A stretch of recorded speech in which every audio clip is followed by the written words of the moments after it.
3, 2.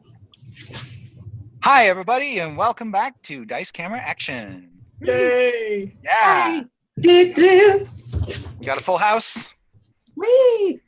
And just as a quick reminder to folks about what's happened so far, previously in Curse of Strahd, the party came to the Wizards of Wine winery, and they defended it against an incursion by druids and evil plant-like creatures called blights.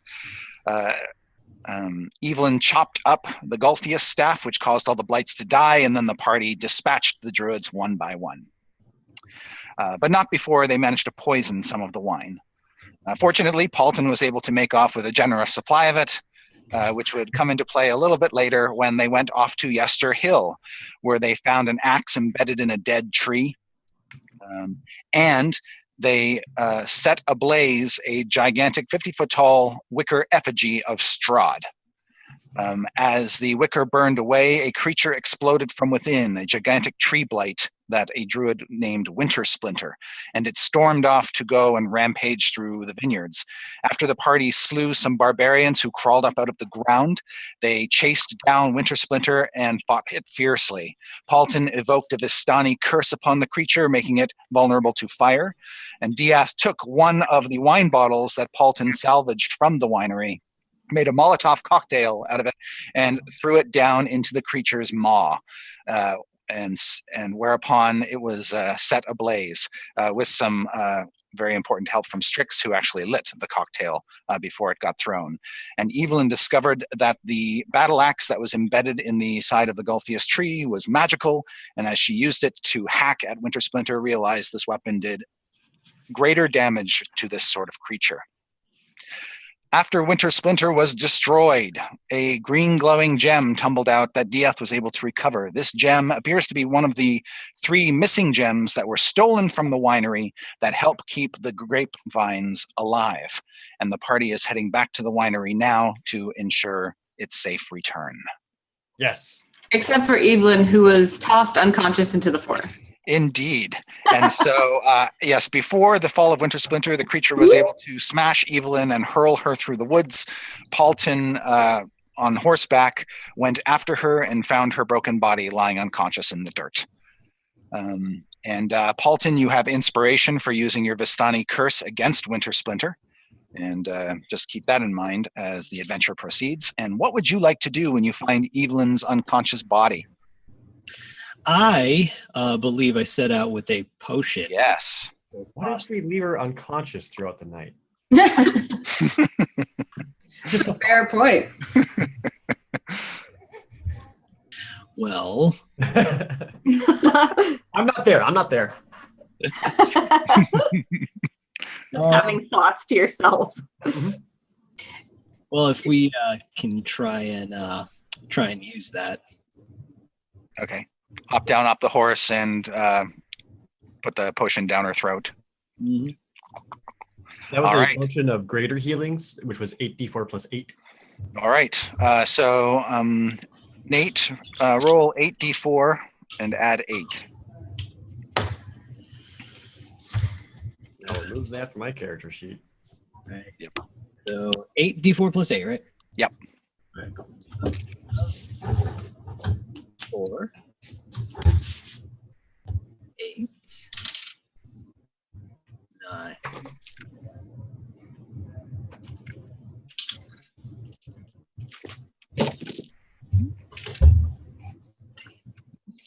Add.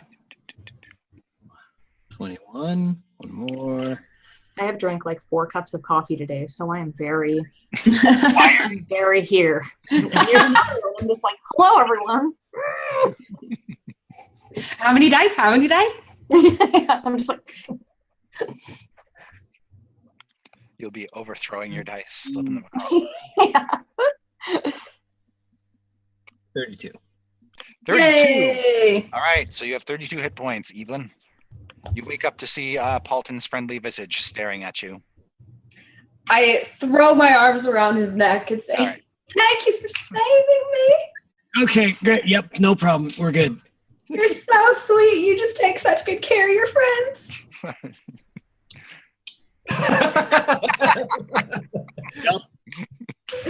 All right. We're not And there.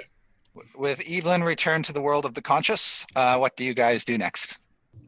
I definitely hold on to him until he kind of like pushes me away. Okay. And then I'm like, And then where when are the others? you're climbing up on the horse together, you grab on him again. Yeah. Uh-huh. Yeah. Totes. Valentina will bear you safely back to Diath and Strix. Strix is still riding around on your mount, Morning Glory. And I'm like, I'm Morning talking to Glory. her. I'm just like, I like you better. She like kind of like probably snuffles at you because I told her like I like to talk to her when we're just like walking around. I told her that we were friends, so she's probably like, No. You mean she doesn't breathe, so she's just like oh yeah, I forgot. Yeah. What time of day is it? Just checking. So it'd be probably around mid to late afternoon. All right. And it's kind of gray and drizzly, and there's sort of mist crawling through the woods. All right. We should get back to the vineyard and see if we can lock you in a room, Evelyn. No offense. Not taken. Not only that, but this is one of the gems that they require to keep their vineyard alive. We should return it to them. Even just as partial magic should be able to assist it. Plus, while we're there, hopefully they'll be able to provide us room and board because we've had a long day. I would like to get some sleep. I agree. And He has- Okay. So Diath, that gemstone, as was mentioned at the end of last session, is a little bit warm to the touch, not uncomfortably so, and there's something kind of benign. It sort of puts you at ease to hold. Yeah. Happy magic. Happy magic. I'm just gonna keep that close to me. I'm sorry, Anna. Did you want to say something? I don't remember. It was Okay. just some Evelyn thing. Okay. You guys get back to the Wizard of Wine's winery. When you get there, the Martikov family is still there to greet you. Just a recap, the patriarch of the family is an old cloaked man named Davian. He's sort of hunched over and but alert. He seems to have all of his senses. He has 2 adult sons and an adult daughter. His adult daughter, Stefania, is married to a young man named Dag, and they have a baby that you've come to know as Yolanda. There are also a teenage boy and 2 young boys running around. So this is a multi-generational family who runs the winery. And Diath, are you of a mind to return the gem to them at this time? Absolutely. All right. Then Davian is very pleased to receive it. He will hand it off to his eldest son, Adrian, to make sure that it is buried back in the vineyard.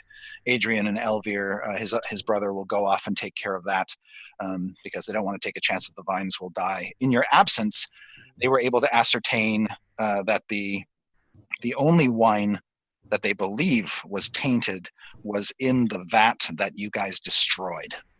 Excellent. So they have healthy supplies still? So they have some wine in 2 of the remaining 3 vats that they believe is fine and should be more than enough to at least get Barovians through the next couple months.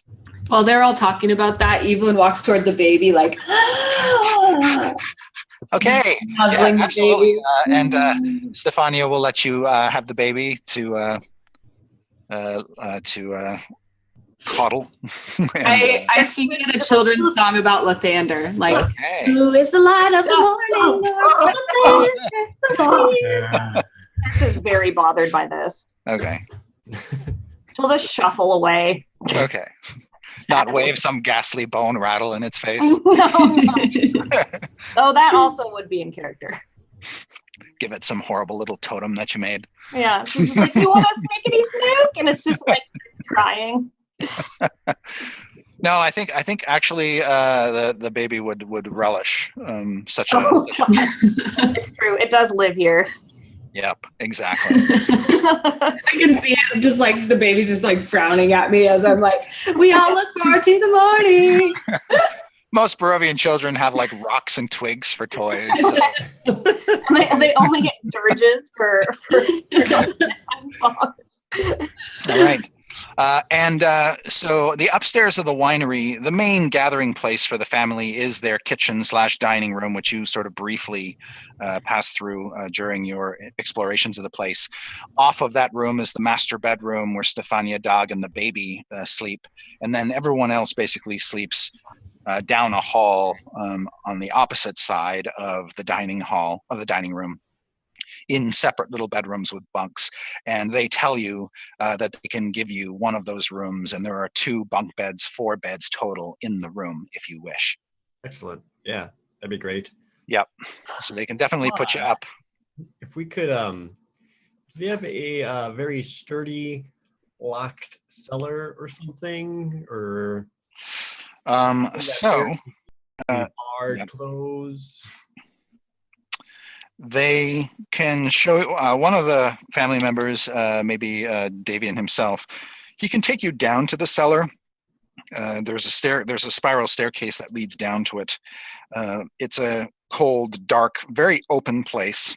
Its roof held up by timber columns, and there are all these wine racks, most of them empty, but as well as a few frost-lined barrels of wine. But he says that he can furnish you with a chain, and you can wrap it around one of these heavy pillars and tie her to that. Evelyn. That sounds sturdy. Yeah. Hey, Evelyn, how you doing? Sorry, the CEO of Twitch left themselves logged into this computer, and I actually accidentally just spoke as them in chat. So, Oh my bad. But I'm back, and Evelyn was totally distracted playing with baby Yolanda. Yes. And she wasn't paying attention at all. So. Yeah. We're locking in the basement. Yeah. Diath and Davian come back to you with a plan to basically chain you up in the cellar. Well, if you think that's best, I mean, I'll try my hardest to contain myself, but There's no wine down there to get destroyed, right? The cellar has sort of 2 halves. One of them is basically empty of anything, just barren shelves and those pillars. The other one is where they keep the remaining supply of wine. So she can be chained up in the part that she's least likely to cause any serious damage to. All right, that sounds great. I actually, once I start like taking this seriously and I give the baby back after like kissing it on the face, I'm like, careful, you'll give it lycanthropy. I like glare at her and give her one more kiss. But then I start checking around, and I like taking into account what I know, my own strength. I check to see like, is this sturdy enough? Do I perceive anything that might be dangerous? Make a perception check. And actually, Diath, you can do this too if you want. Okay. I'm now convinced that the baby's a werewolf from the snooker. I got 15. As you look around these thick wooden pillars and beams that support the 10-foot-high ceiling of this ice-cold cellar, there's even a very thin mist that sort of sits on the floor. It's harmless. When you study the cellar, and particularly the pillars, you can see the pillars very sturdy. It's not likely to budge. Other than the freestanding wine racks in the middle of the room, there's nothing here that you're likely to hurt or be hurt by. Now, you do notice upon closer inspection that one of the walls of the cellar is actually covered, markedly colder than the rest of the room, and covered with a layer of frost. But other than That's that, weird. a little bit. Why do you think this wall might be covered in frost? That seems a little strange. That could be. Maybe they did it to keep it cool down here for magic reasons. Cold storage for wine thing, isn't it? I'm sorry, Diath, what did you roll? 21. You actually, in closer inspection of the cellar, find a secret door. Wait, where? It appears to be in the wall of the cellar. You're based on its position, you're not sure where it would lead. Based on the secret door itself, does it seem like it was one that was intentionally hidden or should not be. Yeah, it looks like it was designed to look like a section of the cellar wall. It wasn't meant to be spotted. And it doesn't look like it's been moved or opened in recent history. Oh. So it probably was built or created around the same time you figure maybe the winery was built. It sort of has the same architecture, and nobody uses it frequently. All right. Well, I'll turn to Davian and just say to him, if it's all right with you, we'll take a few moments to prepare our ally for the night. Okay. He'll go back upstairs and leave you to it. Great. After handing you a big, thick chain with a nice, big, thick padlock. Right. Right. So before we do that, is everyone down here? Strix? Bolton? Oh, I'm here. I'm just looking at this frozen pillar. I'm trying to figure out why it's frozen. Yeah. More important, check this out. I'm going to open up that secret door. Nah. All right.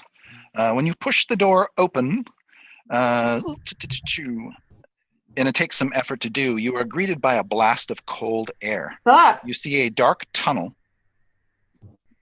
that travels only a short distance before coming to an archway, beyond which you see a shallow cave. I've heard about rooms like this before. It's magic called a refrigerator. Why would this be here? Wine doesn't need to be refrigerated. I don't know. Bodies do. Out. How much? Well, let's go. I start going down the hallway. Ah! How much do we know of the Martikovs, and how much do we trust them? Well, I don't trust anyone. Naturally. I think they're real nice. I think they're just fine. And I mean, there was Raven stuff here, so I'm guessing that the Raven stuff might mean that these guys are good. Potentially. Yeah, we like ravens. You like ravens? Remember Falcon? I do like I'll Ravens. always remember Falcon.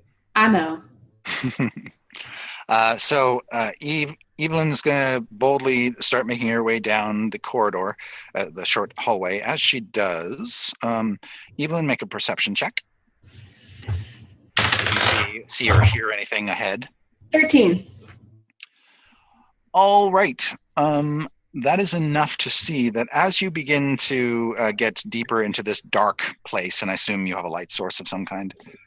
Yeah. I have my drift globe. It's also Oh, so are you gonna just like give it to her? Yeah. Okay. I'm like, here, Evelyn, take this, and I just like chuck it. Yeah. So you got Woo. a baseball-sized globe, basically, Yeah. that you can hold. I like make shadows with it really quickly. Woo. I'll be entering in shortly after Evelyn. Okay. Evelyn, you notice that as you make your way down, the walls become more and more covered with a brownish colored mold. I do not like mold. I am not into that. I'm like, ew, don't touch that. That is covered in something disgusting. And as she talks, you can all see big puffs of air, white air, come out of her mouth, and because it's so measurably colder here. It's cold here. So is this just a like a long corridor? Or is it open it up to a large cave? It opens up into a large, naturally formed cave. What the shit? And Do I know anything about mold like that? you can make, if you wish, let's say an intelligence nature check. Intelligence nature. Yep. Yeah. I'm not. Oh, okay. Well, 17. Okay. You have heard tell of molds, sometimes dangerous molds that grow underground. Brown mold is known to feed on warmth. I thought I had heard of something like this before. Not only is it disgusting, but I have heard that it actually can feed on warmth. This could be very dangerous. I don't think any of you should go anywhere near it. Does this mean if I fireballed it, it would get bigger? I don't know. With your 17, you think the answer to the question is yes. Ah! I do think it would get bigger. I think we should not get any warmth anywhere near it. It will only make it bigger and grosser. Got That's it. The gross. Reverend got that. Stay away from the brown mold. Okay, I'm just like squeezing my arms. That sounds kind of neat. Do you wish No. to Do you wish to press touch on? You gonna press on? I don't just want to know how much time we have until our good friend Evelyn is no longer our good friend. Right. Evelyn, when you get to the end of this short passage and you can see into the cave, you see it's covered with the thick brown mold. Every surface, floor, ceiling, walls, everything. And I need you to make a Constitution saving throw. Against cold. We'll see. Uh-oh. That's not good. No, that's not good at all. That's a 5, even with my con. You feel this mold literally suck the warmth out of your body, and you take 22 points of cold damage. Is it 22 or 22? 22. Oh. Oh. Huh. And it's still you think you might take more damage. I like fall to one knee, shivering, and I'm like, we gotta get out of here. We gotta get out. And I start just taking the drift globe and like running away out of the cave as fast as I can and getting them out in front of me. Running back the way you came, or Yeah. okay. Yeah. So when she falls down, I'll reach forward and grab her and pull her up to get her out of there. All right. I try to usher everybody else out. You feel your hand go numb as you grab her, but you're able to pull her back. Eh. When I see Evelyn running, I'm just like, I just like ultimate panic and take off running when I'm not the one running. Yes. I just scream up the stairs. I'm like, no, I'm gonna die. All right, so you're able to withdraw back out into the cellar, where things are much more moderate and it feels warm by comparison. I'm shivering. I'm like, don't go back in there. We found out why they have a moldy cave, and we asked those winemakers what they're going to do to make this place more sanitary and livable. But until then, we don't go back in there. Maybe it has something to do with this pillar, because it's cold. It feeds on cold. Well, the pillar itself has this mold inside of it. Oh no, it could be coming up here. Don't chain me to that one. Okay, we won't chain you to that one. There are other pillars that you can chain her to that aren't frost covered. I was thinking get with us in the morning, because I don't think the Martikovs are going to want this evil, misty, nasty, cold, moldy stuff forever, and I don't want them to get hurt. Yeah, why would they even have a secret door and a secret cave and all that secret mold? I don't think they know about it. You know what? Do you think they're trying to hide a health violation? Let's give them the benefit of the doubt. Mm-hmm. Perhaps they don't know about it at all. Well, I will put out there that I'm feeling about 1/5 my normal self in terms of healthiness.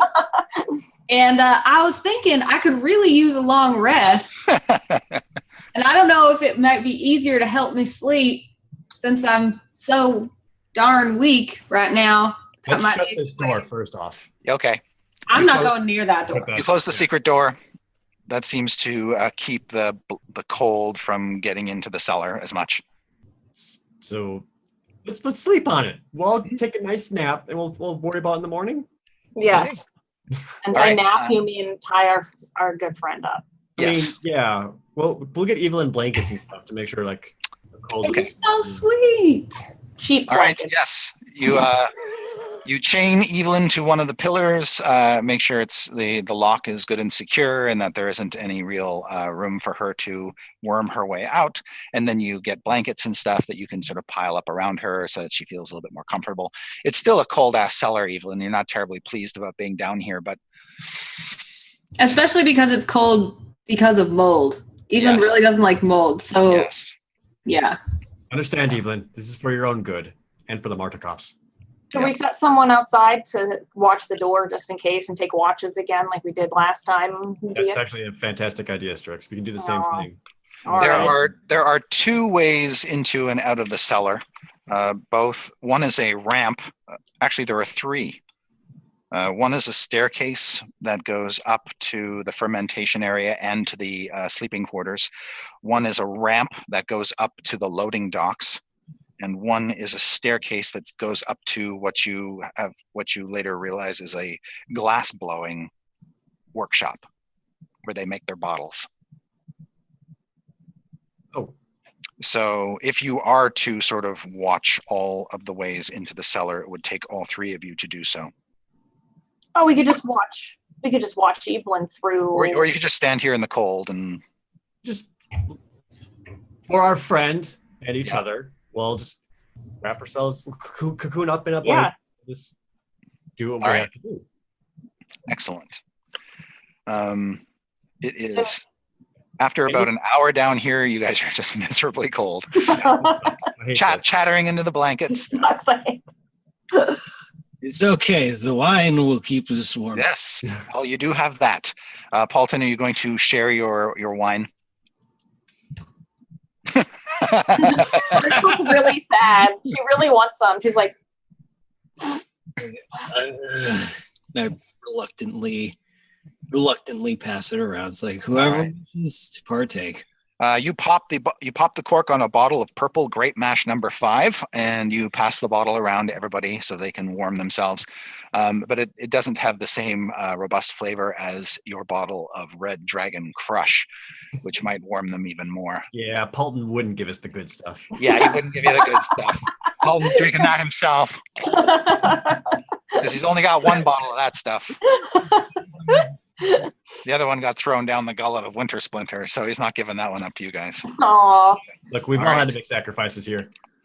I would like all of you to make Constitution checks, please. Oh,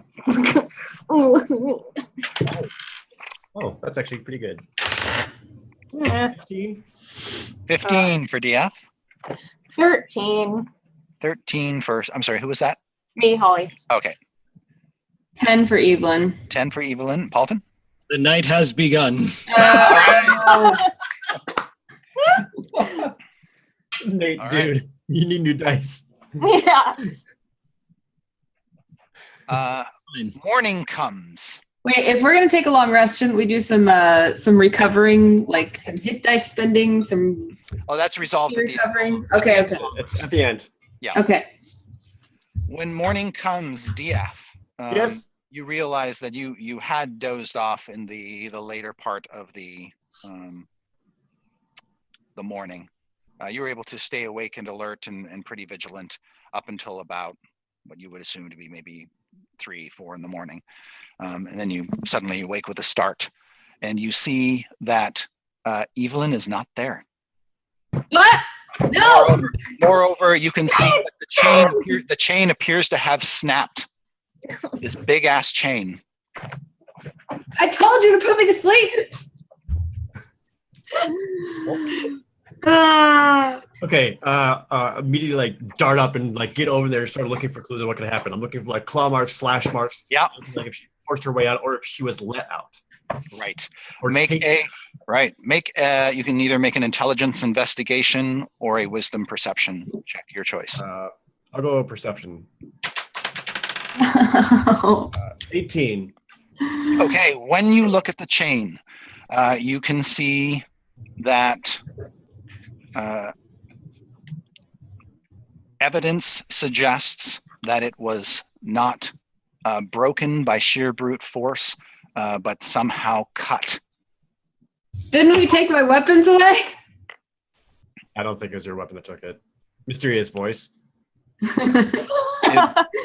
The voice in your head. Yeah.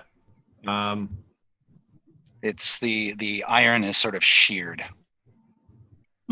Right. Oh. Immediately checking secret door to see if that was recently used or any other Secret door does not look like it's been disturbed.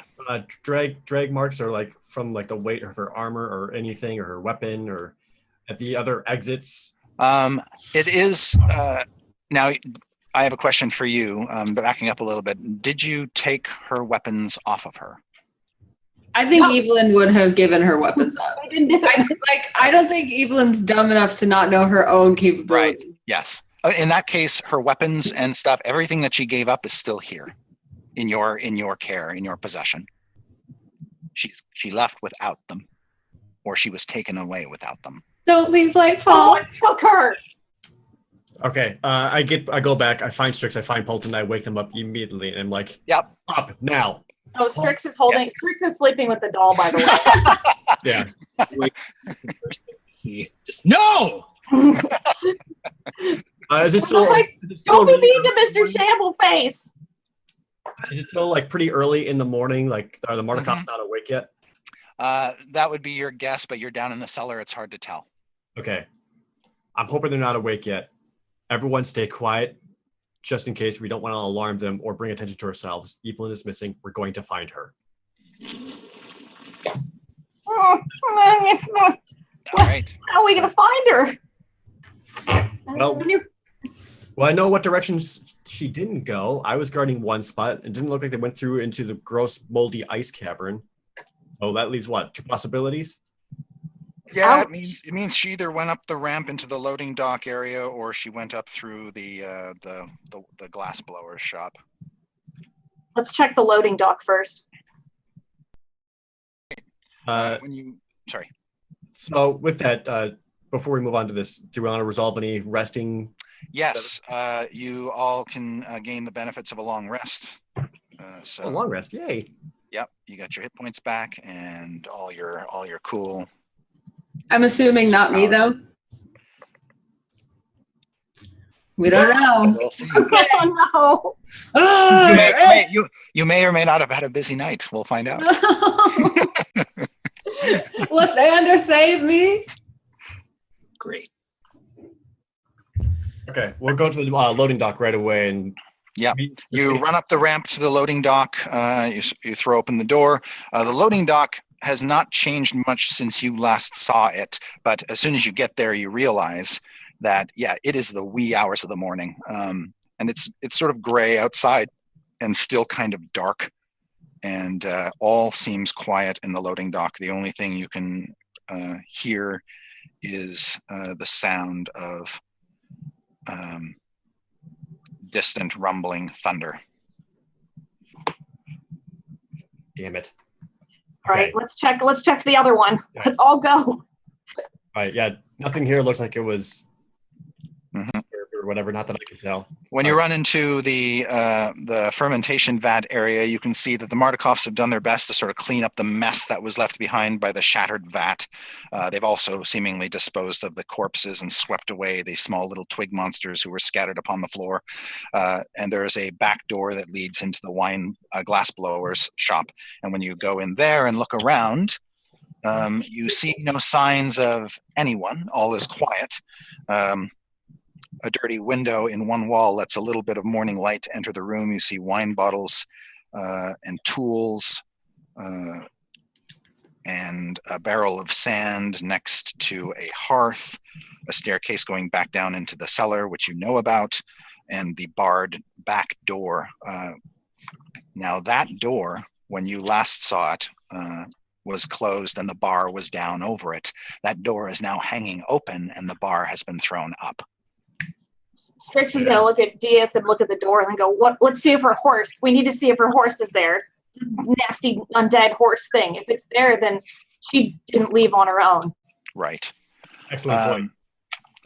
You can see that her horse and Valentina, they probably would have been kept in the stables adjoining the winery. When you go in, when you push those doors open, you can see they are both there, as well as 2 horses that the Mardikovs own.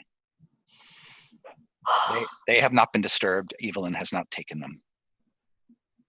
Well, it's our horses accounted for, which means she didn't take her own, and they didn't take ours. She was taken against her will by someone or something.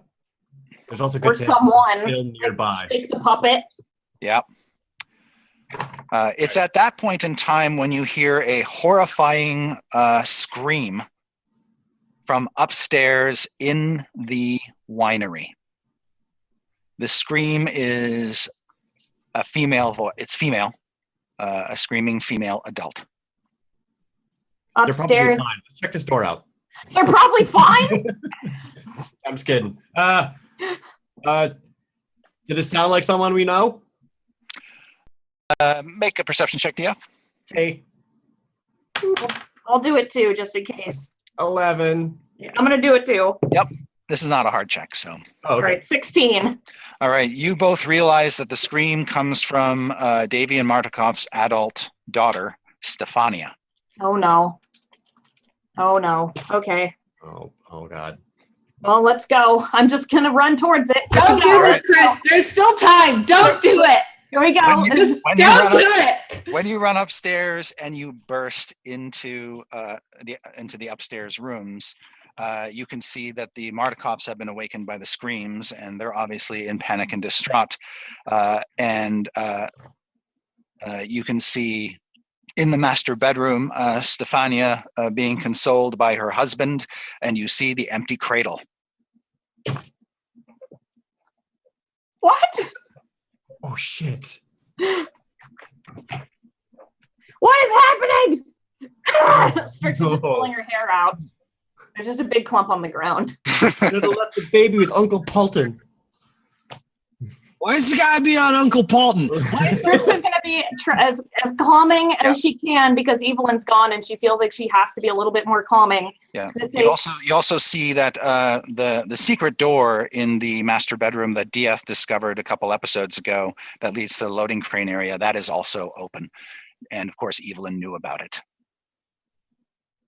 No. Nuh-uh. I refuse to believe that. I'm just like, stronger than that. did you guys? Chris wouldn't kill a baby. He wouldn't kill a baby. I didn't kill the baby. No, I think you mean eat a baby. I think Yes. you're thinking eat it. You do recall that You did this to me. You do recall that Evelyn was very interested in the baby the day before. I'm never gonna forgive you, Chris. She got the taste of that sweet baby flesh and came back for more. I told you you shouldn't that last one little smooch taste of blood. Listen. Baby's missing. All right. Yeah. So with Stefania, right away. When you mention her name, she looks at you with daggers in her eyes and she says, You brought that monster here. I'm going to be completely honest with you and say there are no signs of a monster. I'm not seeing any claw marks. I'm not seeing any blood. Everything could be fine. We're just going to go out and find your little small human. What did you see? Where did they go? The husband, Dag, says that they awoke to find the cradle empty. Maybe the baby escaped. Yes, babies can't walk. Maybe this place is totally feasible. got like little spider legs and ran out of here. I don't know. Anything could happen here. It could have spider legs, but I don't think it walked away. Maybe Evelyn didn't take it. Maybe the person that took Evelyn also took the baby. I'm I've been framed. feeling a lot of tension right now. Little discomfort. I think what we need is a jaunty little tune. Oh no! So I take out my bagpipes. Oh my god! All right. You pull out your bagpipes, and your plan is to play them then? Yeah, it's like, Can you just imagine? I start playing. What does it sound like? You sort of get the first sound out.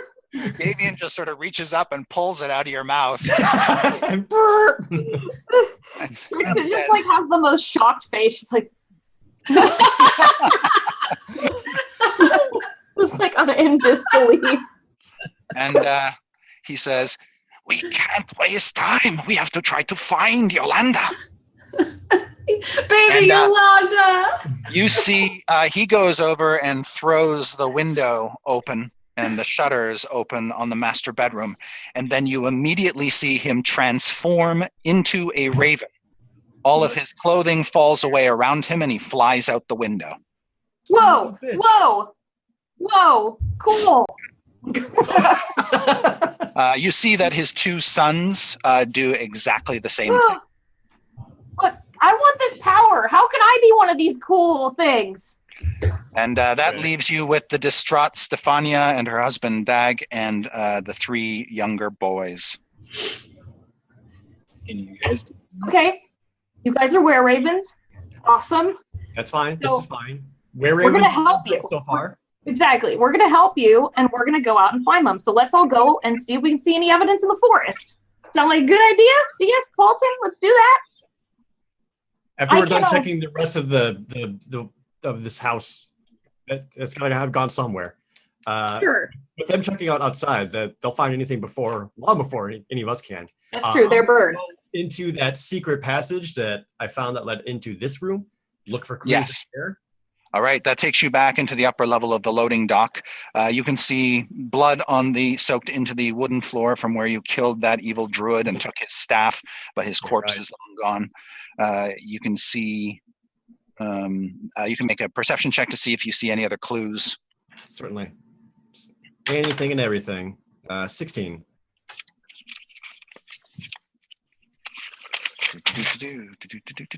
Excuse me just for a quick moment. Really?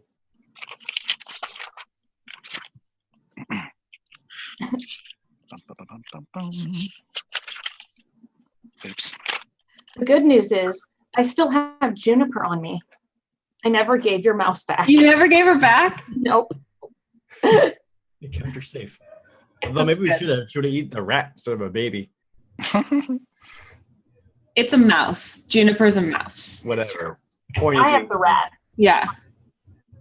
You're just hanging out with me now, eating the snacks in my clothes. I am just going to point out, though, like, unrelated, but a baby werepom would be super adorable. Cute little puffy. Oh, too bad you ate it. I mean, if it still has a head. No, I didn't eat it. Diath, you can. The only thing you're able to find is what appears to be an item that was dropped on the floor that you're pretty sure wasn't here the last time you were in the room, and it is a small pan flute. The fuck? It was Evelyn's. Good memory. Holy cow. I forgot I had that till I looked at my character sheet. All right, well, I'm just going to pick that up and I mutter under my breath. Shit. Yeah. She was really bad at that thing. That's true. I'm gonna take Juniper out just because I have it with me. Just be like, Juniper, can you smell Evelyn on this pan flute? Can you take us to Evelyn, Juniper, little mousy friend? Right. Where did I find? Like chewing on my hand. Yeah. No, it seems to be, looking at the flute, and you're not really sure what it's thinking. But what do you do after that? I'll put him on the ground. He goes running off. I'm gonna follow him. All right.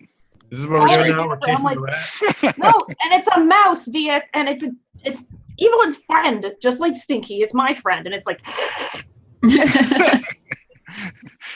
So Diath, Strix seems to be going after the mouse that she put down on the floor. You were going to do something else, or what? I was going to ask where I found this pan flute. Basically, it was on the floor in the corner it was on the floor near the edge of the opening that leads down into the loading dock. It's conceivable that it was dropped by a creature Going down. leaping down or going down. Is that where the mouse goes? No, it sort of goes down the hallway to the ramp leading down to the loading dock, so it's taking the safer route. Oh. This is the stupidest idea we've ever had. We're going to follow that mouse. Yes! Do you concur, Paulton? Sure. No. Just for the record, I can't talk to animals. But let's try. You can't imagine yourself to talk to an animal? I can't. No, I can only talk to other demony things. Sorry. Yeah. Despite years of being tutored by gnomes, she never mastered the art of talking to little furry critters. No. All right. I had other duties. So, not surprisingly, the mouse is not the swiftest creature. I mean, like speed-wise. So you can easily keep up with it as it goes downstairs and it runs across the loading dock and down onto the ground in front of the winery, and then it starts to kind of trundle across the ground toward the vineyards. We're still gonna find it. I'm like, go, little guy. Go, little guy. I throw him a snack. As we casually walk behind you. Yes. Yes. Just as a point of interest, Juniper is a girl mouse. Just pointing. Okay, good. Little lady. All right. So you follow the mouse into the vineyards. It's like the start of a really bad horror film. Wow, great. All right. I would like you follow as it leads you down one of the rows of the vineyards. The vineyards have rows that are about 100 yards long, and then there's like a break, and then another more rows of vineyards and stuff like that. So it's almost maze-like because these grapevines have grown quite tall, and they're actually quite old. And you can see some of them have not been picked yet, and the grapes are still either firm and maybe just a little bit crinkly. And although the sky is dark and brooding, it isn't raining at the moment, but everything has a dampness to it since it's been raining quite a bit. You do see little half barrels parked here and there that the Mardikovs would use when they're picking the grapes, and they're just sort of lying with a bit with water flooding their bottoms. And I'd like everybody to make a perception check those of you who are present, to see if you see anything. Rip. 19. Good. 24. 24. Good. Paulton? 16. 16. You all begin to see, or you come upon some tracks that this mouse is actually following, and you can see that they are lupine, but big, like tracks left by a human wolf hybrid. Or maybe just a big dog, whatever. Yeah. You also see the cast-off remains of Evelyn's boots. Oh, the boots! Are they torn up? It looks like that they do need some stitching in order to repair them. You can also see some cast-off garb sort of hanging on one of the vines. Not my boots, too, Chris. No, her magical boots don't look like they're damaged. Okay. I'll put them in my pack for her. I'll pick up all these pieces, and I'm like, good Juniper. Good little mousy. But what you're able to read from that is that she was in human form until this point. It doesn't make any sense. None of this makes any sense. This makes me really happy. I hope I didn't eat the baby. Paul, do you want to take a bet on if Evelyn ate this baby? I'm like, be quiet. Her Lathander is listening. You're such a good friend. Right. If he finds out she ate a baby, she's going to be in big trouble. Maybe it's a demon baby. I'm like, All right. Well, at least now we have tracks in a path, or at least a direction. Yes. And as Strix is collecting the garb and you're sort of studying the surroundings and such, Dieth, you look up, and way down the row, farther than you've gone, you see a figure standing sort of in mist. oh no. And it appears to be Evelyn. And you can see even at this distance that her face and mouth is drenched with blood. Oh, Chris.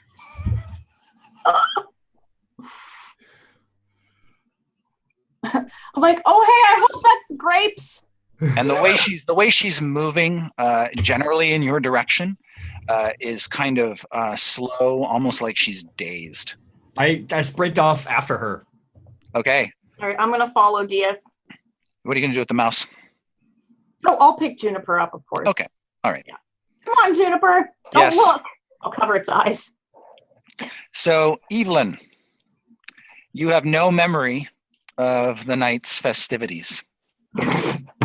When you see your friends running toward you through the vineyard, they are a welcome sight, but at the same time, they're almost like it's almost like a dream. Everything's sort of misty and gray and not quite real, and you feel tired, like you were running all night or something.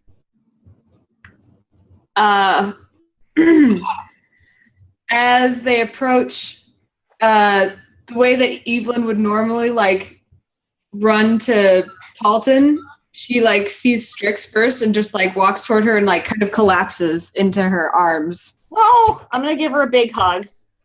Oh. I'll use my dirty robes to wipe the blood off your face and just be like, looks like you had a lot of grapes tonight. As she does that, I kind of like see it as she wipes it off my face, and I'm like, what? Those aren't, that's blood. What happened? Don't know. You know what? How about we don't talk about that right now.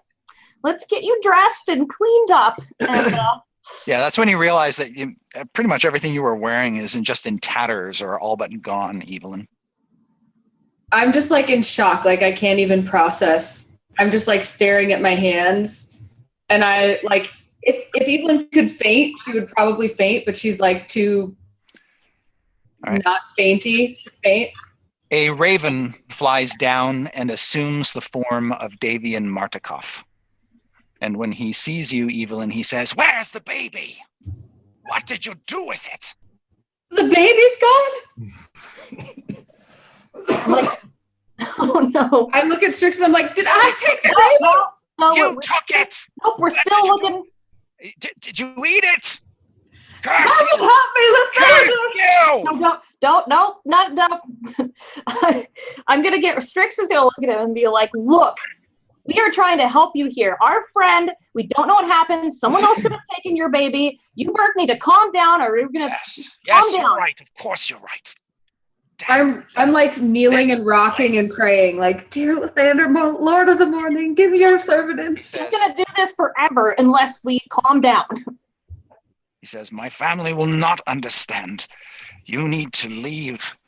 You need to leave before they hurt you. I agree. No, we need to find out what happened to the baby. We need to find it. Be quiet. The baby. Leave. Where did I come? Where did I come from? And I start like retracing my steps or trying to.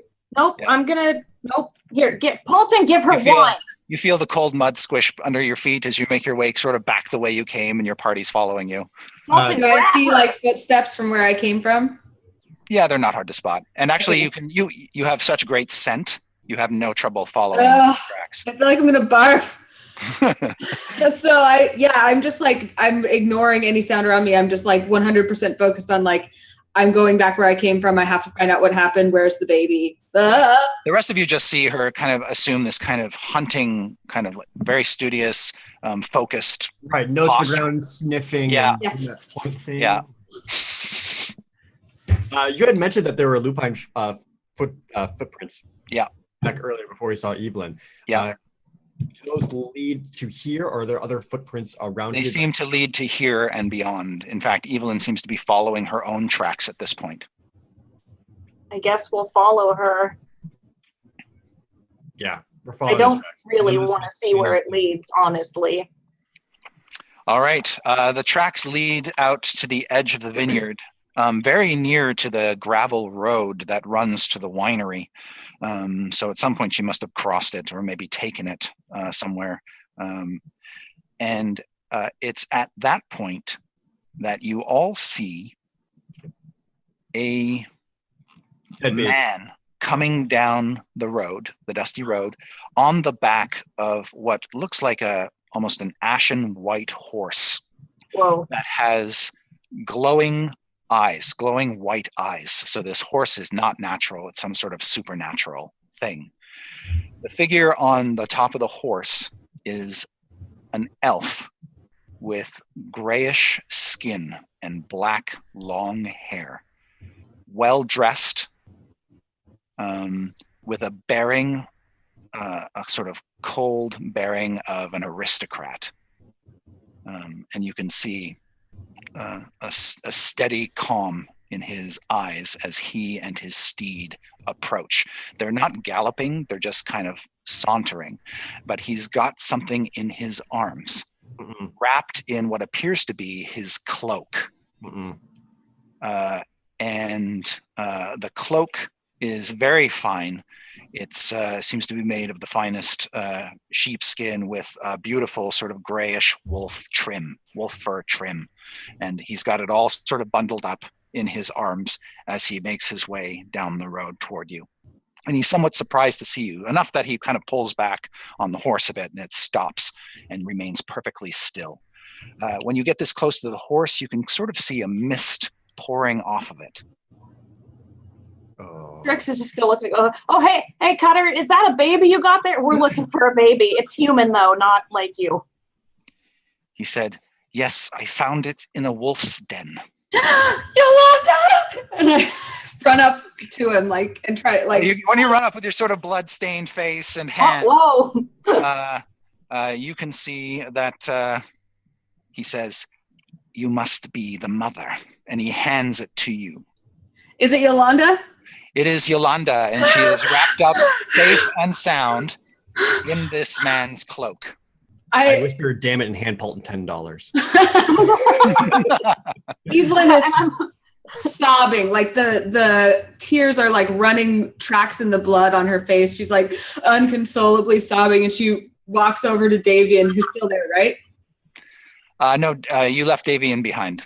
Okay. Well, I don't even I keep the baby away. I used to be nuzzling it and smooching it and stuff. I'm keeping it as far away from me as possible, but as safe as possible, like this. And I'm like, we need to go back to the winery right now. We need to take Yolanda back to the winery right now. Let's go.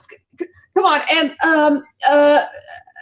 Dia, you hold Yolanda, and I give her to you. Nope. Paulton, you're really good with kids. Here, Paulton.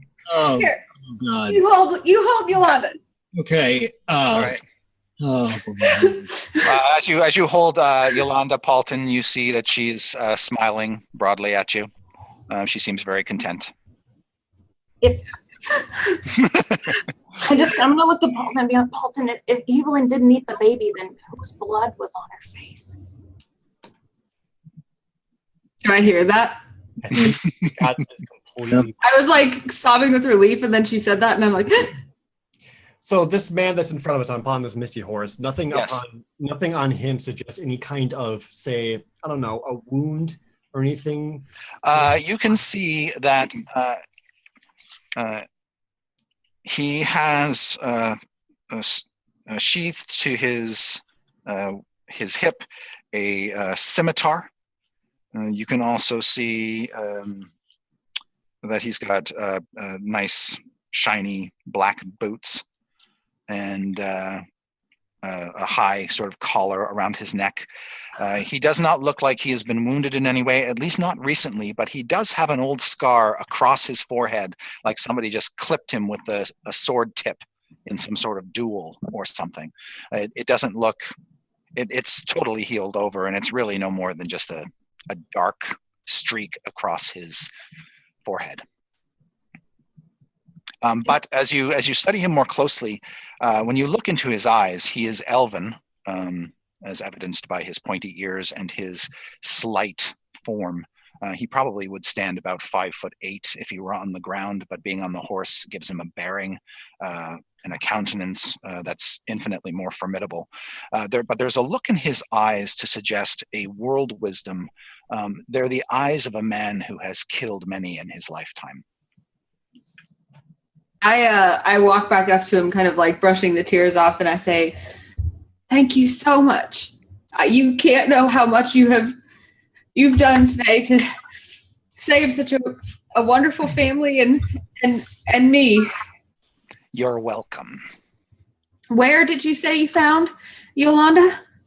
In a wolf's den. And what were you doing there? What are you doing here? He says, allow me to introduce myself. My name is Casemir Velikov. I am a dusk elf, and I know these lands very well. I know every rock, every tree, every grave. I have lived here for hundreds of years. I have come seeking a man, a dead man, a hanged man. Why are you looking for a man like that? Tears runs away crying. He says, Madam Ava told me I should find him and help him. Oh, Madam Eva! She's great, isn't she? She's so friendly. Help him? That's great. What do you want to help him do? Do you know? He says, I don't. Do you know where where I can find this man? I sure do. Now I get to help you. Go stand right there. All right. He casts his eyes, sort of arches an eyebrow as he looks down upon you. I swear to God, Evelyn. I swear to Lathander as well.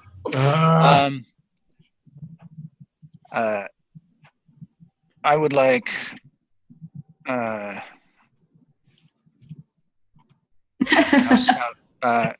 He sort of moves his horse closer to you, DF.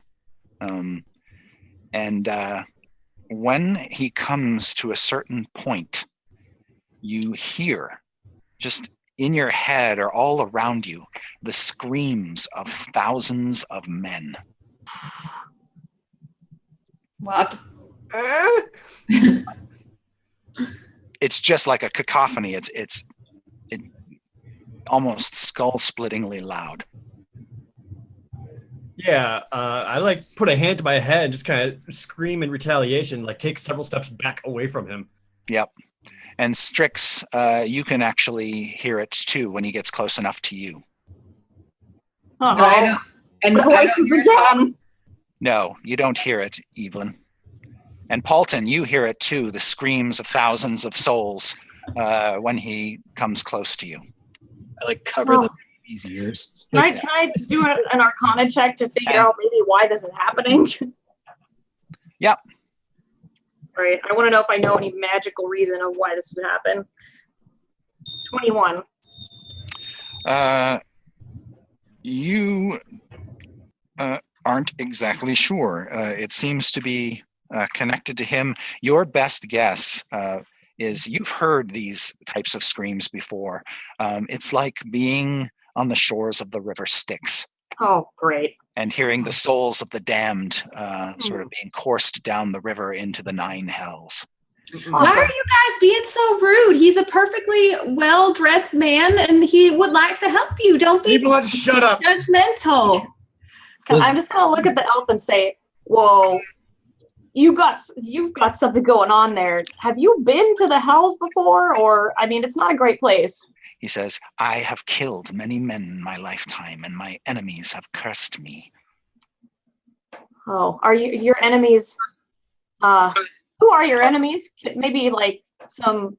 Who are they? Their names are not important. Oh yeah.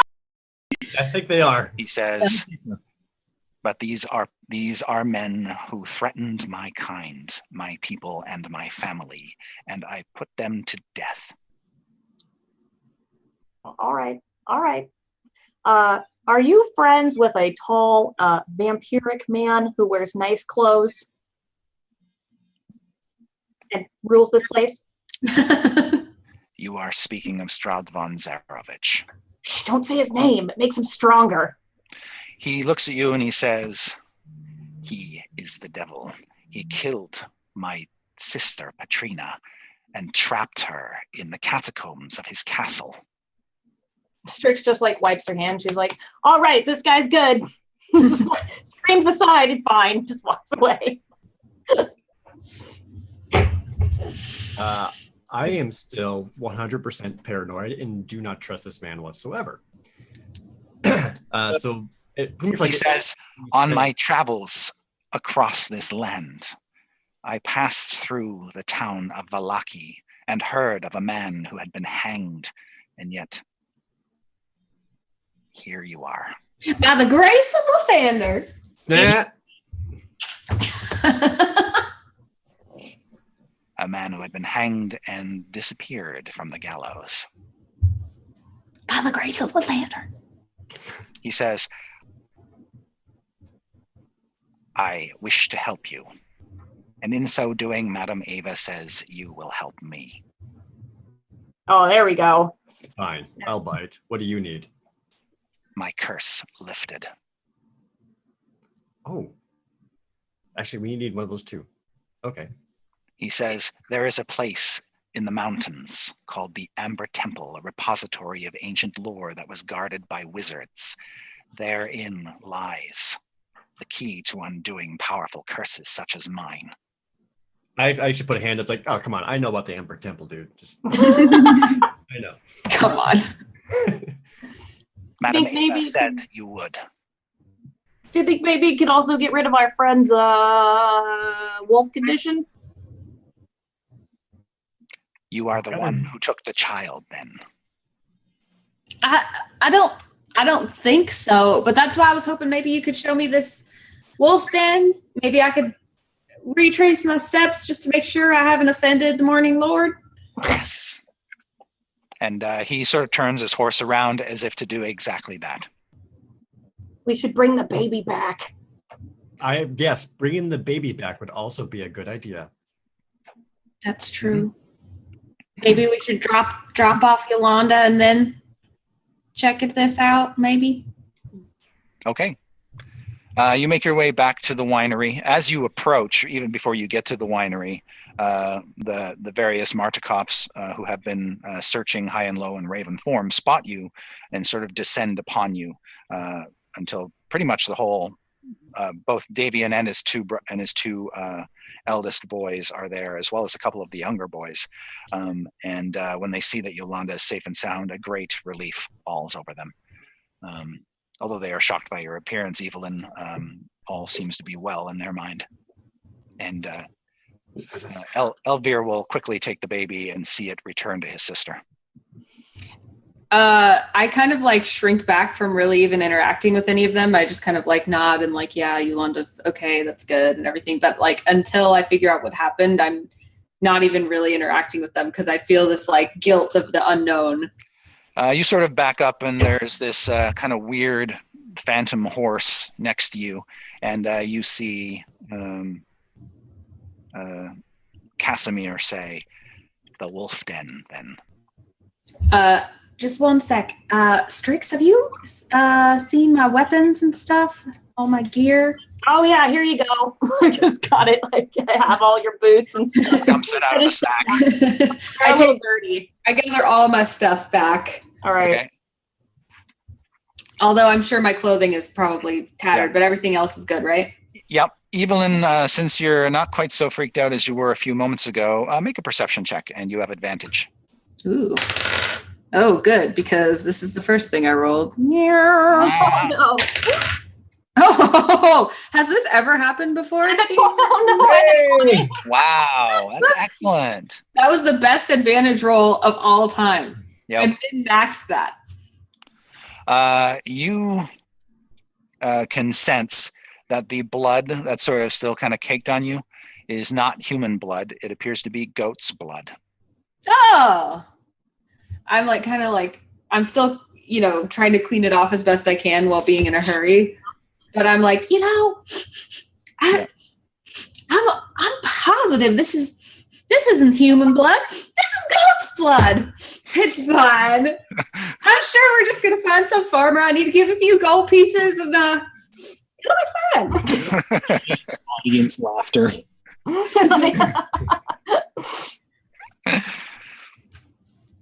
There are no goats at the Martikov winery. No.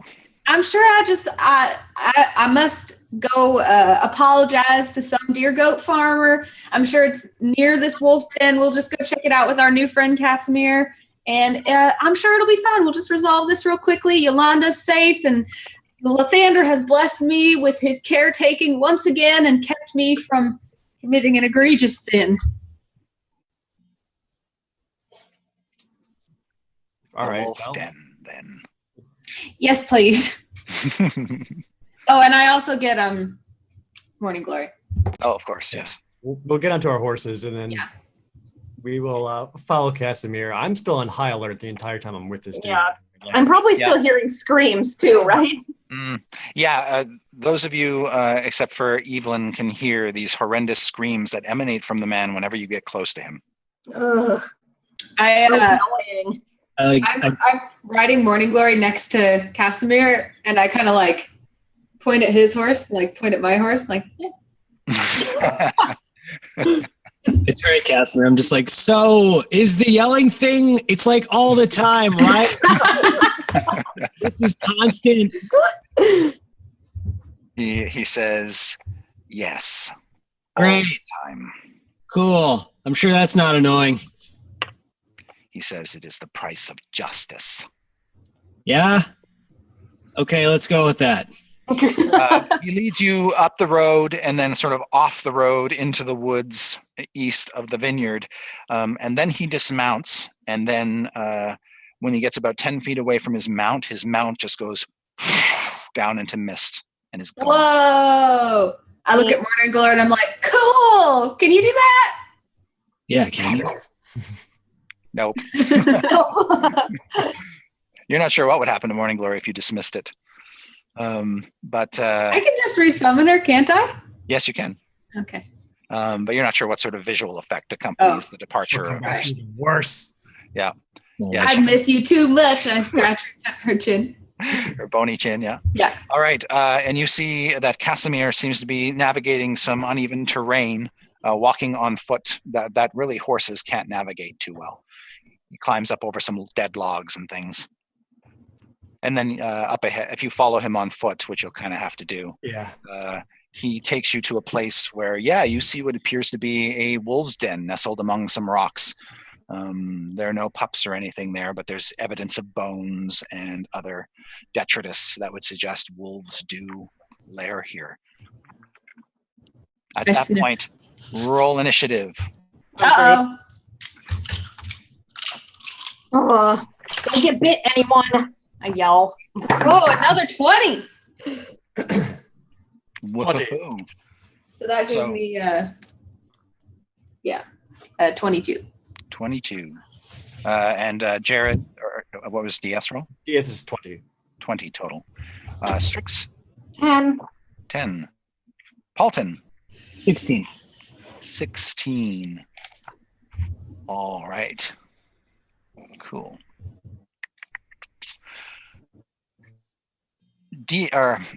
Evelyn, with your super keen senses, you smell death approaching, or death near, decay, rot. In a way that I don't think is normal for a lair of wolves. Correct. Or for Barovia. Right. Yes. So you are not surprised, and therefore the party is not surprised. Nice. When you sense the danger approaching, you can warn everybody that death is approaching, and it's at that time running toward you out of the mist and the forest are these very kind of fast-moving zombies. Ooh. Human zombies? Yes. One question. Did I have any kind of health recovery during whatever rest I got? No. Uh-oh. Okay. Then probably my first move. Oh, so I didn't even recover any spells or anything then. Correct. From our tree fight. Correct. Okay. Well, I immediately cover myself like this and say, God of Lathander, bless me, and I lay my hands on myself. Excellent. And I'm going to do all of it. So 6 times 5 is 30. Excellent. All right. So you get 30 hit points. Is that a bonus action for you? I don't remember. No, lay on hands is an action, right? Yeah, I think it is. Okay. But you're looking better. You can see that there are 5 of these zombie creatures rushing toward you out of the mist. And Diath. Yep. What would you like to do? Not much. Not really good at fighting undead, as it turns out. I immediately kind of like hop back a little bit and take a defensive position behind Evelyn. Okay. I'll take out the short sword. Yep. So it's kind of like, All right. At that point in time, you see Casemir draw scimitar. And he rushes them.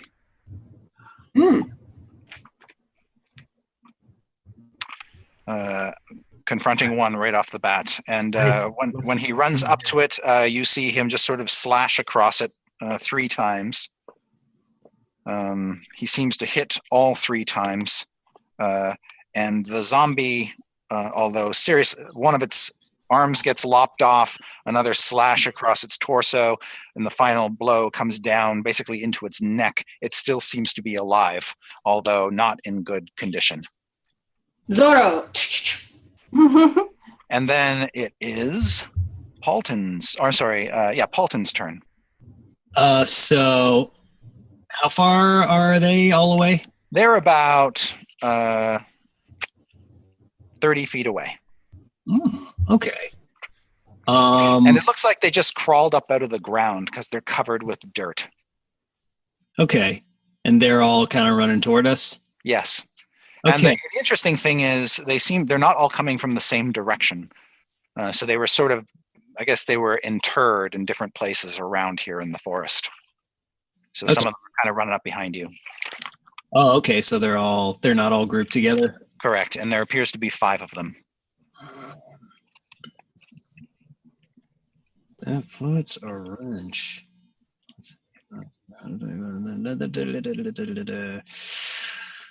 Okay, then. I'm going to... God.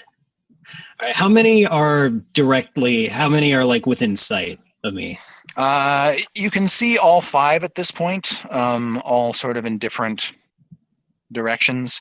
2 of them are coming up behind you. They're the clearest to you. Okay. For the 2 behind me, can I cast Fear? Sure. Cool. Let's see. These creatures are not immune, so they have to make a saving throw. What is your saving throw DC? That would be... if you can't find it quickly, you can calculate it by... it's 15. Okay, great. Okay. Your fear seems to take hold of one of them, which stops dead in its tracks and does an about face like it's going to run away. Cool. Sweet, I'll take it. All right. And then it is Strix's turn. Oh, right. Are there is there anything around me, above me, that I can get to? There are trees all around you, so boughs of trees and stuff like that. Nothing with a good sturdy ledge that I could get to off the ground.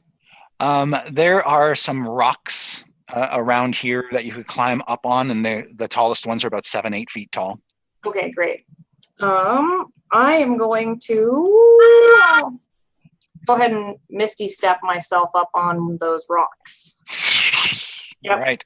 I'm gonna just position myself and then just pretty much for them get ready to start. Yeah. You can see all the zombies pretty clearly from up here. Misty Step was only a bonus action for you, so you could still use. Oh, that's right. But you can't cast another spell unless it's a cantrip. Right. I can, so I can cast a cantrip. Cool. Yep. And I will just do. Let's see. I'll go ahead and do Ray of Frost on the closest zombie. Okay. That would be the one that saved against Paulton's spell. So make your attack roll. Make him run away slowly. I got 1d8. Oh, when you reach 5th level, 2d8. Great. Yep. I still only did 4 damage, but hey. Yes. So you hit it, causing this sort of icy glaze to appear, and it sort of slows it down as it tries to run away. And then it is Evelyn's turn. I raise Lightfall, and I'm like, you know how after something super traumatic happens, you like sometimes get the like giggles. You're like filled with just like, I'm actually fine. So she's just like super like like loopy, and she's like, Lathander, imbue me with your power, and she casts Divine Favor as a bonus action on Lightfall, and then she heads for the nearest zombie to smack. All right, have at it. Awesome. She rolls a 20. Okay, so that's a 27. Okay, and a crit. Awesome. So that's 2d8, right? Yep. Okay. So, what is it? +4 to both dates or just overall? Overall. Okay. So 1 + 5 is 6 + 4 is 10 plus 1d4 radiant damage, which is 2. Well done. I would like you to also roll a d20 for me. 13. Okay, you hack one of its arms off, Nice. and it flops down onto the ground. Let me give you a hand or take one. I don't know. Raise the banner. It's just like, no, There it stop. is. Totally Stop nailed it. talking. All right, Diath, what would you like to do? Uh, There's one coming right at you. eh. Mm. It's about 10 feet away now. Fine. That I'll hop forward with a stab. All right. 17. That is a hit, easily. Just 4 damage. 7. 7. All right. And I'm sorry, what weapon are you using? Short sword. Short sword, okay. So you pierce it, you stab into its rotting flesh, and it seems to take all of that damage. Yeah, I took that. Yep. Ha! Okay. You see Casemir. He just absolutely cuts the one in front of him into pieces. And then you see him kind of stomping his foot on the ground, like he's trying to stamp ants or something. And you can see he's actually stomping down on a severed limb that seems to be attacking him. Oh, shit. Is it the one I cut off? No, it's one that he cut off. No. But he basically did the same thing you did. And this severed arm is like clawing after him, and he's just stomping it into the ground. And then after apparently killing that, he turns his attention on the zombie who seems to be turning to flee. And then it is the zombie, nope, my mistake. It is Paulton's turn. Okay. So there is one zombie that you did not cause to be afraid that isn't running away from you right now and is about 10 feet away from you. Okay. I'm gonna cast Dissonant Whispers on it. Okay. It fails its save. Cool. So that is 3d6. Is that one I can do higher for? Yep, you can burn a higher level slot and add another die basically for each slot extra you use. Okay. I'm gonna cast it at level 2, so it's 4d6. Okay. 6. Hold up. Oh, okay. So 4, 7, 10. And it was 4, right? Mm-hmm. 15. Excellent. You see it kind of clutch its head. Obviously, you can hear the horrible sounds that you are evoking in its mind. And it seems to take that psychic damage, but is still alive. Which brings us to Strix. Now, Strix, there's one that Evelyn's fighting, the one that Diaz's fighting, and the one that Paulton is fighting. They're all roughly equidistant from you.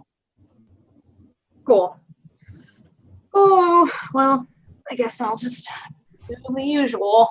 Mm-hmm. I'm going to go ahead and do a careful spell fireball right in the middle, and I'm also going to block our good... That would basically be right on top of you. Yeah, that's fine. Yeah, I'm going to block our new friend as well. All right. A fire blast explodes outward, surrounding all of you, but not hurting any of you. Oh my god. And You should now, be used to it by now, I guess. I'm like, woo! Oh, yeah.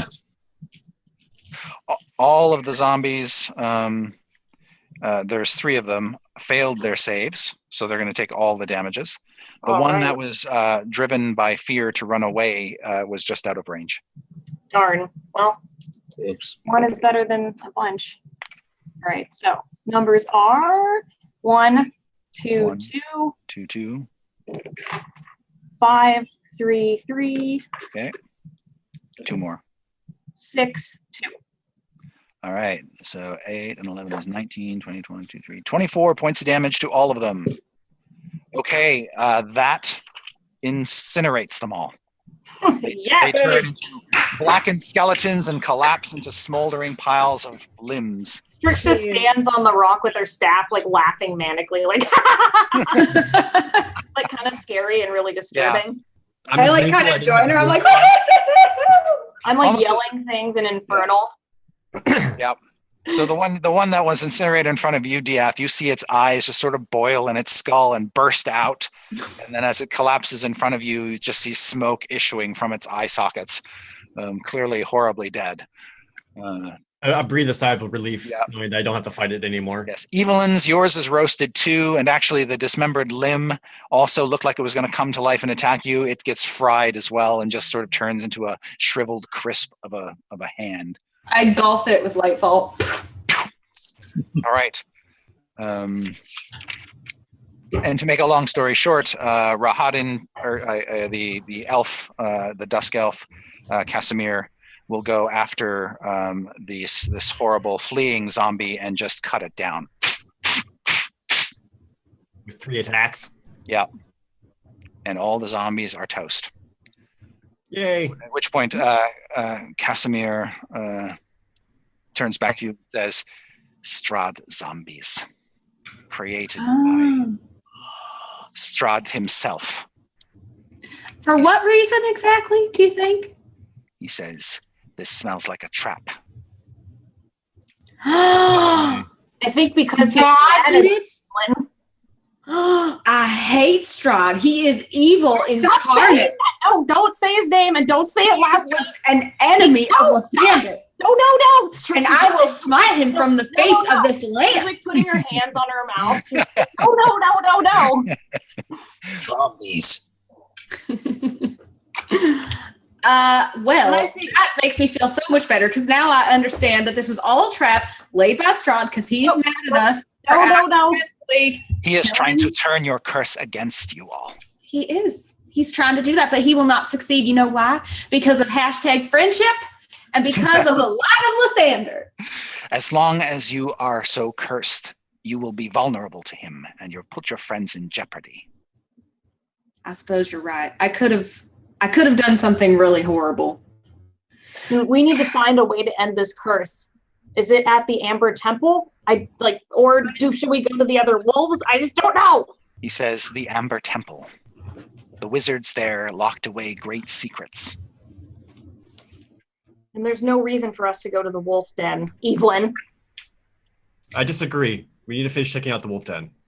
And also probably find out where I took that goat from. Poor No, thing. the goat doesn't matter. Yes. If it were your goat, wouldn't you think it would matter? No. Casemir will point to the place where he found the child, basically lying in the cold without any protection, just in this sort of dirty cavity.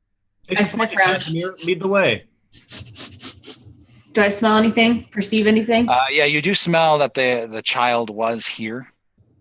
And I don't smell like any other presence or anything like that? You smell wolves, but they are not in the area at the moment. You sense that they're, with your keen senses, you might sense that they're about. Their smell is kind of everywhere in the forest. Okay. You've gotten used to it, but now when you're actually kind of sniffing them out, yeah, there are wolves about, but they're keeping their distance. And my footsteps, did they just lead back to the cave, or was there another direction I came from that we could noticeably track me back where I came from? You don't actually see any of your footsteps around here.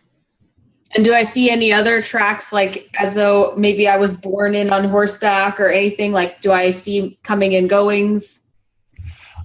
Make a wisdom survival check. 16.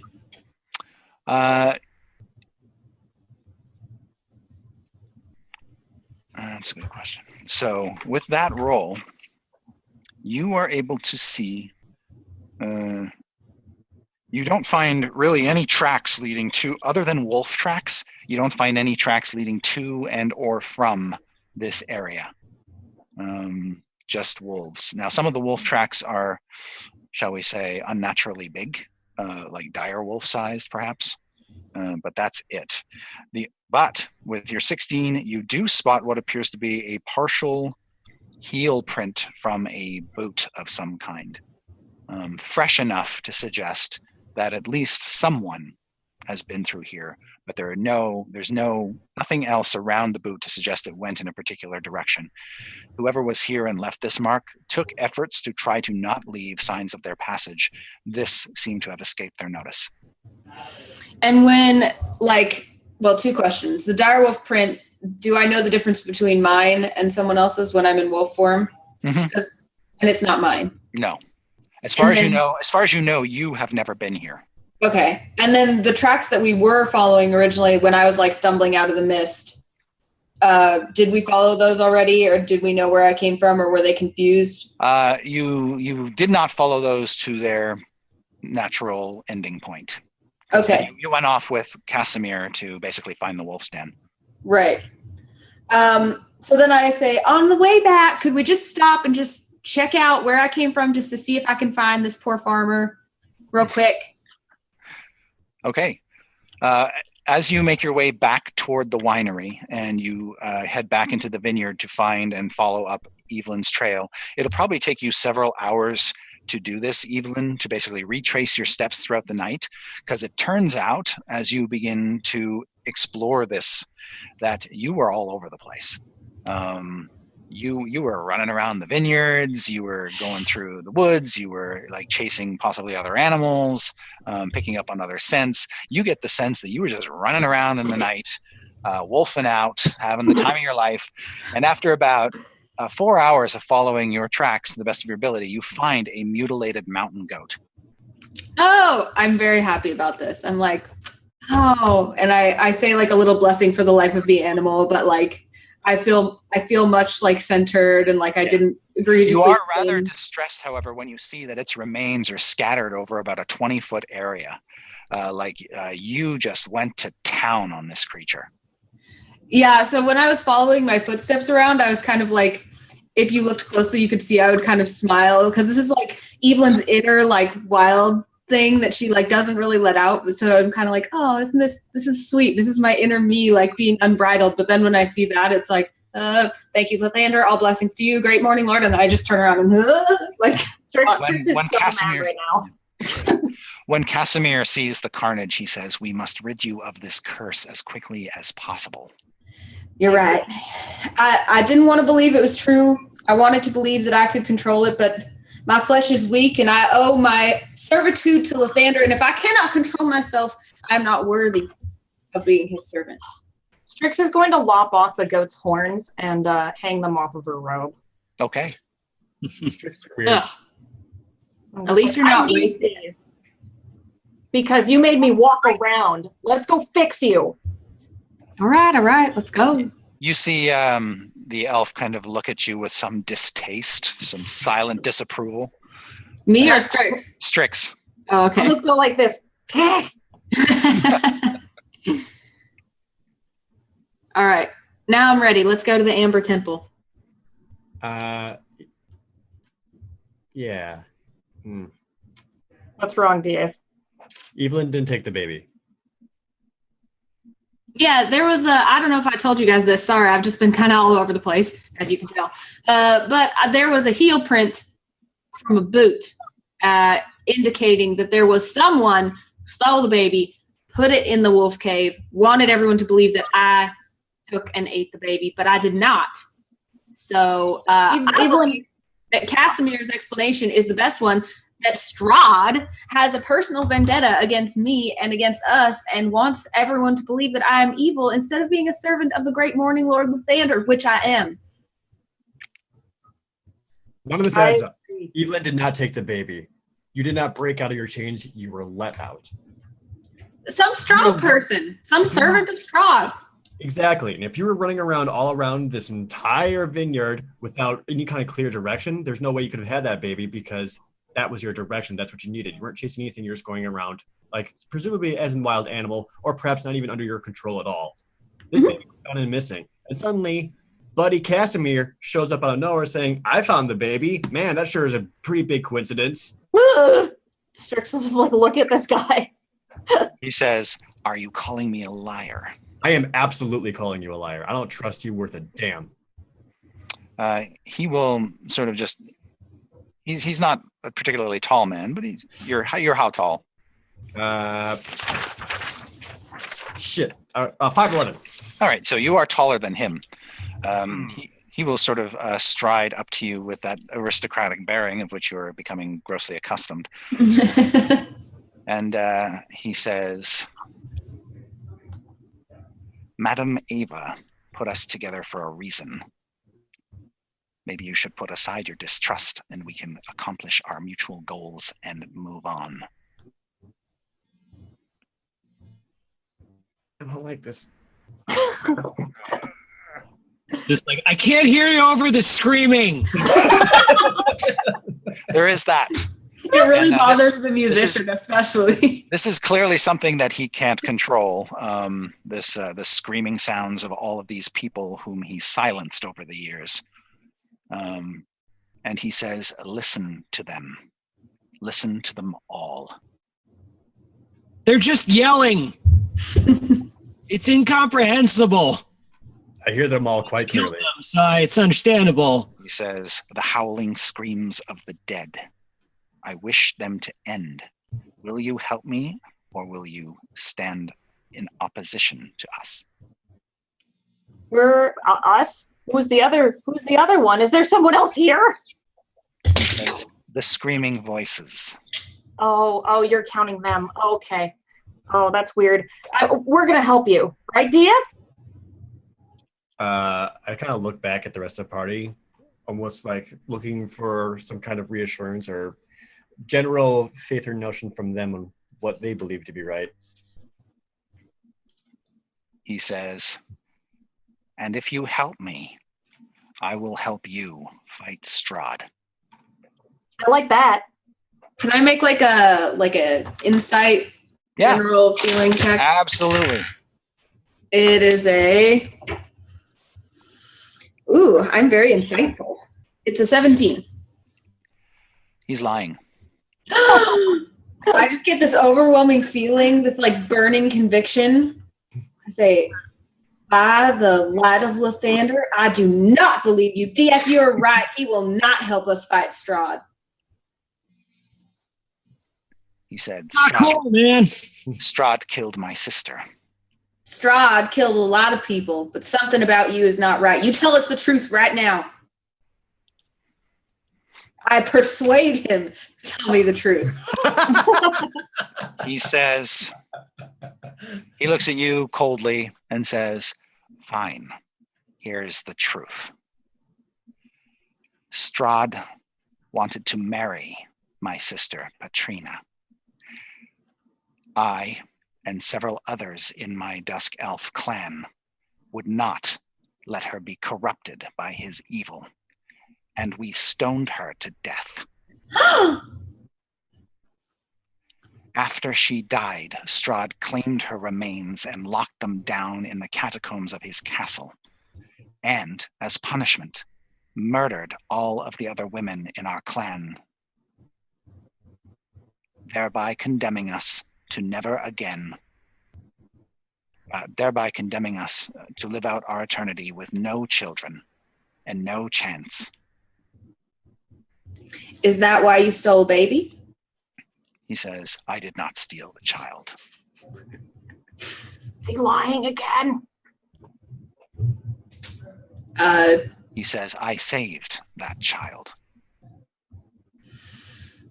By finding it? How did you find it? Well, let's see your boot then, mister. Let's go put your boot back in that other boot spot. He says, I am a Dusk Elf. These woods are my home. I know every rock, every tree, every grave. I found it by chance, Or not, depending on whether you believe what Madame Ava has to say about our fates entwined. I was guided here to find him, and he points to Dieth. The hanged man will free me from my curse, he says. Do I believe all of this? Anybody can make an insight check. I will do that again. Oh, I fail. I'll do it. Oh wait. Oh, Dieth is not 20 for DF. 20. Strix will just sit here picking her nose. Okay. Anybody else want to make an insight check? I got a 6. Yeah. Okay. The highest roll being a 20, DF, you believe that there is no misdirection in his voice or tone. He seems to speak with great sincerity. You sense, or All right. there's a sense from you that the shame he feels about the truth about Patrina, his sister, is genuine. Okay. You believe him? All right. I still don't fully trust you. It's clear that our goals lie in there in the same. I am not helping you. I'm helping Evelyn. If your assistance to the Amber Temple can help rid us of all curses, then so be it. Keep my eye on you, dude. All right. The truth is always the best policy. Yes. He stares at you. You hear the screams of all the men and women he's killed over the years, echoing all around you. And he says, Solenka Pass awaits. Correct. I knew that because I also learned replacement. You think you're special because you know where a thing is? Yeah, you think you're special? Asshole. Dress warm. Oh. Shit. Do we have warm clothes? Do we need to go get some? I brought some. Can the Mardikovs help us out, or is anyone? My clothes are super messed up. Can I? Shopping. Yeah. If you want. Yeah. If you want to go back to the winery and get some warm clothing from the Martikovs, they'll be more than happy to hook you up. Davian is not surprised that you've made the decision to navigate the Solenka Pass. He tells you that the Solenka Pass, he gives you a little bit of everything he knows about the Solenka Pass.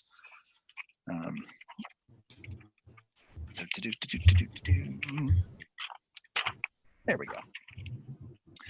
He tells you it's a gravel road that hugs Mount Gacchus, climbing to great heights.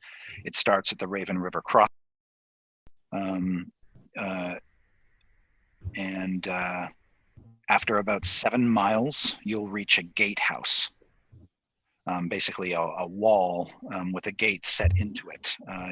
You won't be able to get around it. You'll have to pass through it.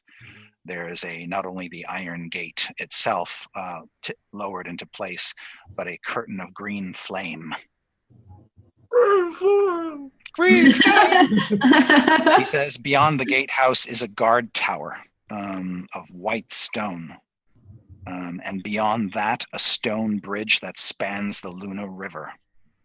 He says the wind and the snow will make your journey treacherous. You mean our journey?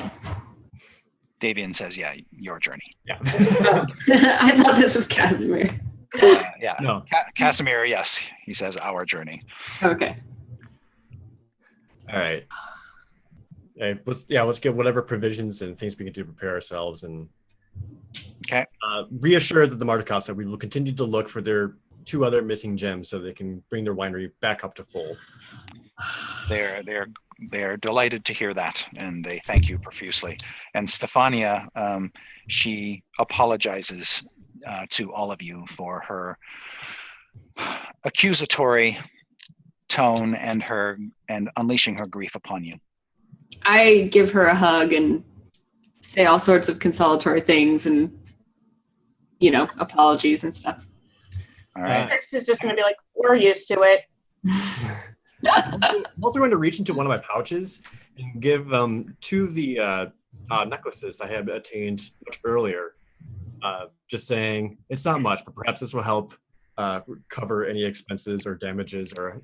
When you break out the nice necklaces, you see the Martikovs take a rather keen interest in them. Like, their eyes light up, and they sort of push their heads in, and they're like, "Ooh." Yeah. They study them closely, and they seem to. I dangle it a little bit in front of them. Yeah. Yeah. Of course, because they're part raven. You see. Yes. Man, I want to be a were-raven. They will happily accept your baubles and study them with great interest. So this is maybe of minor importance, but it's important to Evelyn. The state of her garb, especially her cape. Yes. How ruined is it, and what is she going to have to trade out, and what does she get from the Velikov? Basically, Stefania can help you there. Your cape was probably pretty well shredded, but she has this very, very sort of beautiful, striking black cape with a gray lining that looks that would work very well for you. Evelyn does not like that it's black at all, but she graciously accepts it. Yeah, and you can see Stefania says that it was made for her when she was younger, so it's actually perfect for a woman of your stature because she's tall, you're not, and it fits you to a T. And all my other clothes, are they okay to go, or?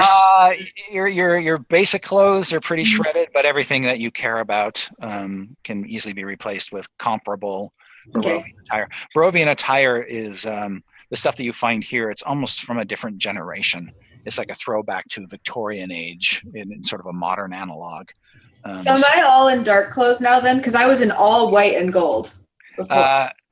You can find clothes here that are sort of a red and gold brocade kind of type dress. It looks regal. It still has elements of the gold in it, but now you're sort of red, gold, and black. Okay, new era of Evelyn. Yeah, a darker, somewhat more imperious looking Evelyn. Right. Yeah. Strix is like, I like it. Black doesn't get dirty easily. Mm. I just kind of like nod, like, yeah, it's really nice. We'll go shopping later. I'm going to assume that Casemir was basically staying outside the winery this whole time because he's a walking nightmare. He's a weirdo. Yeah. The last thing this family needs is any more stress. Yes. And when you go out to meet him, you can see a wind has picked up a little bit, sort of causing his cloak to flap. I assume that you returned it after the baby was taken.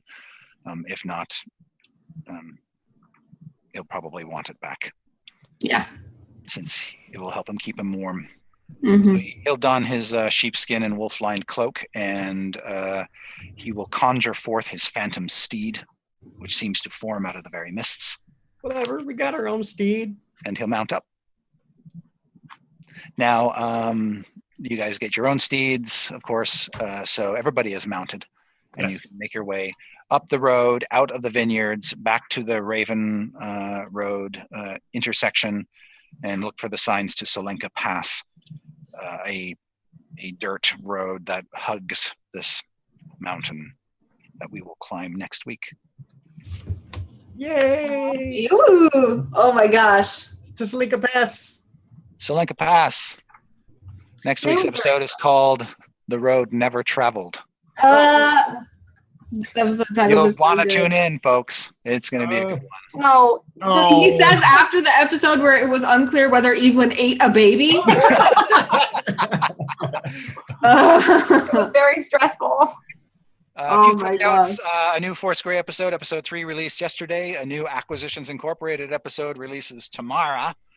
And we just announced a contest. We partnered with We Love Fine to do another art contest where you get to submit your original art and have it appear on myriad fanciful D&D related licensed products. So cool. That's all good, fun happenings. What do you guys got going on in your world? I will plug a thing. So usually I have my Misclicks D&D game right after this. I'm not playing today because my half minotaur character died last week. What? Yeah, it was a bad week for me. Evelyn got chucked into the forest. Oh.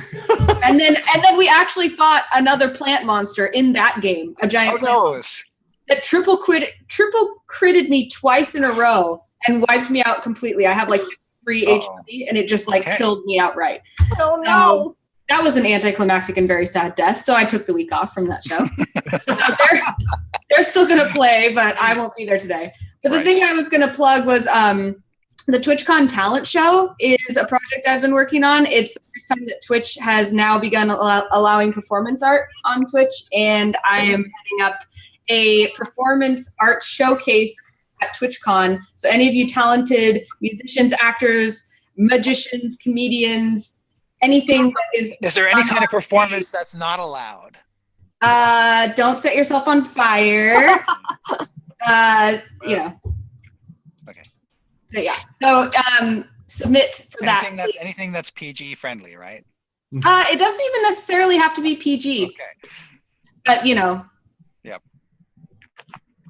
Anything that's allowed by the Twitch terms of service. Right. Very good. Anything else going on in your respective worlds that you want to plug or talk about? Not this weekend, but the following weekend, I will be in Phoenix, Arizona for Game On Expo, alongside several other YouTubers and classic gaming people. So if you're in the Phoenix, Arizona area, check out Game On Expo and come on by and say hi. Very good. I got nothing. I'm just That's fine. That's taking fine. care of bird. All right. So yes. And are we all planning to be here next week? I will be here. Yes. Yes. Okay. Great. Because I think we all know we don't trust the guy with the myriad screaming. Nope. I mean, that wasn't my first warning sign, but I figured. I look forward to seeing what happens. Oh my god. All right, then let's call it a wrap, guys. See you next week. Bye. All Thanks, right. everybody. Bye, everyone. See you next week where everything will be fine. Fine. And we're up.